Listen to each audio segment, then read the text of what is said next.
반드시 바른 복음에는 기사와 표적이 따릅니다.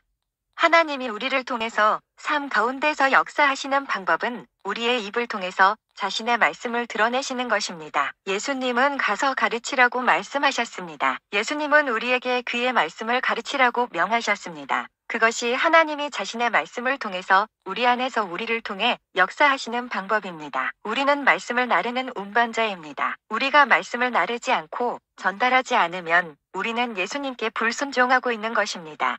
하나님은 자신의 말씀을 통해서 우리 삶 가운데 역사하실 것입니다. 예를 들어 말씀을 적용하지 않는 사람을 하나님이 구원하시도록 기도하는 것은 시간 낭비일 뿐입니다. 우리가 단지 기도만으로 사람을 구원할 수 있다면 우리는 전 세계에 선교사를 파송할 필요가 없습니다. 우리는 모든 이교도나 무신론자들이 하나님의 왕국으로 돌아오도록 기도만 할 수 있습니다. 그러나 성령님과 하나님은 오직 말씀을 가지고 역사하십니다. 제자들이 하나님의 말씀을 전할 때 하나님은 무엇을 하셨습니까? 하나님께서 그의 말씀을 확증하셨습니다. 하나님은 제자들이 말씀을 전할 때까지 일을 하시지 않았습니다. 당신이 말씀을 전할 때 표적이 자동적으로 일어날 것입니다. 당신이 표적을 따르는 것이 아니라 표적이 말씀을 따를 것입니다. 내가 마지막으로 목회한 교회에서 나는 예배 가운데 충분한 표적이 일어나지 않아서 무척 고민하게 되었습니다. 나는 교회 안에 틀어박혀 한 번에 며칠씩 기도하였습니다. 나는 계속해서 주님, 현재 우리는 간간히 사람들이 구원받고 치유받고 성령 충만을 받지만 그 수가 많지 않습니다. 따르는 표적도 충분치 않습니다라고 말했습니다.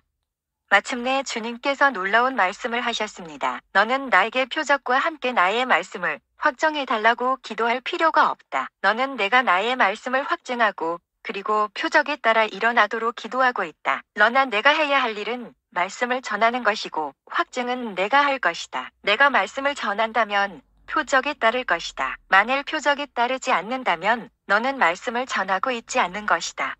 내가 말하고 싶은 것은 주님의 말씀이 나를 놀라게 했다는 것입니다. 나는 모욕감을 약간 느꼈습니다. 나는 주님도 아시다시피 나는 말씀에 대해서 항상 얘기해 왔습니다. 이유가 무엇입니까? 라고 말했습니다. 당신이 항상 말씀을 얘기한다고 생각할 수 있습니다. 그러나 알다시피 당신은 정말로 말씀을 전하고 있지 않을 수도 있습니다. 주님이 나에게 말씀하셨습니다. 내가 전하는 말을 점검해봐라. 말씀을 전하는 것을 주에 깊게 살펴봤습니다. 당신도 한번 살펴보십시오. 나는 내가 전하는 것을 점검하기 시작했습니다. 그러자 놀랍게도 나는 60%는 말씀을, 30%는 전통을, 10%는 불신앙을 전하고 있다는 것을 알았습니다. 그러한 설교를 할 때 대부분 어떤 일이 일어나는지 아십니까? 사람들은 말씀보다 전통과 불신앙을 더 빨리 듣게 된다는 것입니다. 나는 나의 설교를 바꾸기 시작했습니다. 정직히 말하자면 설교를 바꾸는 데 꽤 시간이 걸렸습니다. 사람들은 말씀보다 전통을 훨씬 더 많이 듣습니다. 그리고 말씀보다 불신앙을 더 잘 듣습니다. 나는 말하는 방식을 고치기 시작했습니다. 때때로 강대상에서 설교를 멈추고 아니야, 그것은 불신앙이야. 그 말은 바로잡아야 해라고 말하곤 했습니다. 혹은 그것은 전통이야. 그것은 옳지 않기 때문에 말하지 않을 거야. 라고 말했습니다.